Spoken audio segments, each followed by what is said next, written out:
السلام علیکم ورحمۃ اللہ۔ امید ہے کہ سبھی ساتھی خیریت سے ہوں گے۔ آج کی ویڈیو کے اندر ہم سیکھیں گے یہ جو حروف بنے ہوئے ہیں ان حروف کو کیسے پڑھنا ہے اور یہاں پر کیا کیا قاعدے پائے جاتے ہیں۔ تو چلیے ویڈیو کو جلدی سٹارٹ کرتے ہیں۔ یہ تمام چیزیں آپ کو بتائی جا چکی ہیں۔ رسم الخط، یہ لکھا کچھ اور ہوتا ہے اور پڑھا کچھ اور جاتا ہے، یہ کیوں ہوتا ہے، یہ سب چیزیں آپ کو پچھلی ویڈیو کے اندر بتائی جا چکی ہے۔ تو جن حضرات نے وہ ویڈیو نہیں دیکھی ہے ان سے گزارش ہے کہ وہ ویڈیو کو دیکھ لیں تاکہ آپ کو یہ بات سمجھ میں آ جائے۔ چلیے آج ہم اس کی پریکٹس کریں گے۔ چلیے شروع کرتے ہیں۔ یہاں تک ہمارا وَضَعُ تک ہو چکا تھا۔ اب آگے پڑھتے ہیں۔ تا زبر تا، میم واو پیش مو، تمو، دال زبر دا، تمودا۔ تو دیکھیے یہاں پر بھی میں نے صرف دال کو پڑھا ہے، الف کو نہیں پڑھا ہے۔ قاعدہ اب آپ سمجھ چکے ہیں، بس آپ کو مجھے پریکٹس بتانی ہے، باقی کچھ نہیں کرنا ہے۔ لام زیر لی، تا تا زبر تت، لی تت، لام پیش لو، لی تت لو، واو زبر وا، لی تت لو وا۔ یہاں پر بھی الف نہیں پڑھا گیا ہے۔ لام نون زبر لم، نون دال زبر ند، لن ند، عین پیش عو، لن ندعو، واو زبر وا، لن ندعو۔ تو دیکھیے یہاں پر نون پر تشدید ہے، اس لیے نون میں غنہ ہوگا۔ اور دوسرا قاعدہ آپ کا یہ ہے کہ واو کے بعد میں الف ہے، اس کے اوپر گول نشان بنا ہوا ہے، یہ الف نہیں پڑھا جائے گا۔ چلیے آگے پڑھتے ہیں۔ لام زیر لی، شین یا زبر شی۔ اب دیکھو میں نے شین کو ڈائریکٹ یا میں ملایا ہے، الف کو چھوڑ دیا ہے۔ یہ لکھنے میں دیکھیے، لکھنے میں تو ایسا لکھا جائے گا، لیکن پڑھنے میں یہ اس طریقے سے ہوتا ہے۔ اب اگر آپ اس کی ہجے کرو گے تو لام زیر لی، شین یا زبر شی، شین کو ڈائریکٹ یا میں ملا کر کے پڑھنا ہے۔ اس لیے میں نے آپ کو بتایا تھا کہ نیچے والا جو ہے یہ پڑھنے کا طریقہ ہے، کس طریقے سے پڑھنا ہے۔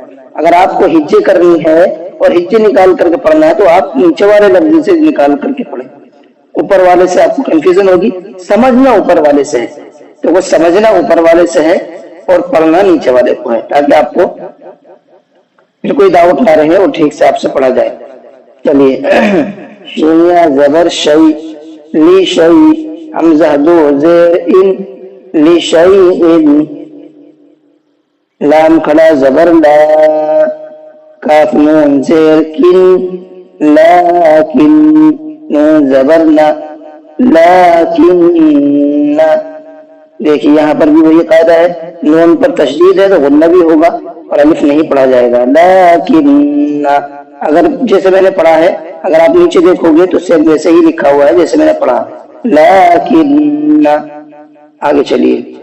لام زبر لا، حمزہ لا زبر از، لأز، با زبر با، لأز با۔ یہ دیکھو با ہے، ہم نے شروع میں پڑھا تھا کہ اس طریقے سے بھی با بن کر کے آتا ہے، تو یہ جو نقطہ ہے یہ با کا ہے، ٹھیک ہے۔ لأز با، اب یہ ہا ہے، ہا نون زبر حن، لأز بحن، نون زبر نا، لأز بحن، ہا الٹا پیش ہو، لأذبحنہ۔ اس کو ٹھیک سے اس کی پریکٹس کرنا، کیونکہ اس کے اندر لوگوں کی زبان جلدی سے نہیں ٹوٹتی ہے، وہاں پر گڑبڑ ہوتی ہے۔ لأذبحنہ، نون پر تشدید ہے تو غنہ ہوگا، اور ہا کے اوپر الٹا پیش ہے تو ہا کھینچ کر کے پڑھا جائے گا، اور یہاں پر الف نہیں پڑھا جائے گا۔ تو آج ہمارے ایک پیج کی جو ہے پریکٹس مکمل ہو چکی ہے۔ ابھی اس کی پریکٹس اور ہے، کیونکہ یہ لفظ قرآن کریم میں بہت ساری جگہ آتے ہیں، تو جتنے بھی الفاظ قرآن میں آتے ہیں وہ تمام کے تمام اس تختی کے اندر آپ کے لکھے ہوئے ہیں، وہ اگلے پیج پر ہے، تو وہ انشاءاللہ ہم اگلی ویڈیو کے اندر سیکھیں گے۔ تو بس آج کا سبق یہیں تک رہنے دیتے ہیں، اور گزارش آپ سے یہ بھی ہے کہ آپ اس پورے سبق کو ریوائز کر لیں اس میں ویڈیو کے اندر، تاکہ آپ کو یہ سبق کلیئر ہو جائے۔ تو چلیے ٹھیک ہے، کلاس کو ختم کرتے ہیں۔ اگر آپ کو ویڈیو اچھی لگی ہے تو ویڈیو کو لائک کر لیں، چینل کو سبسکرائب کر لیں، تاکہ ہماری تمام اپڈیٹ آپ تک پہنچتی رہے اور قرآن کریم کے برکات سے آپ لوگ فیضیاب ہوتے رہو۔ چلیے خوب ٹھیک ہے. السلام علیکم ورحمۃ اللہ.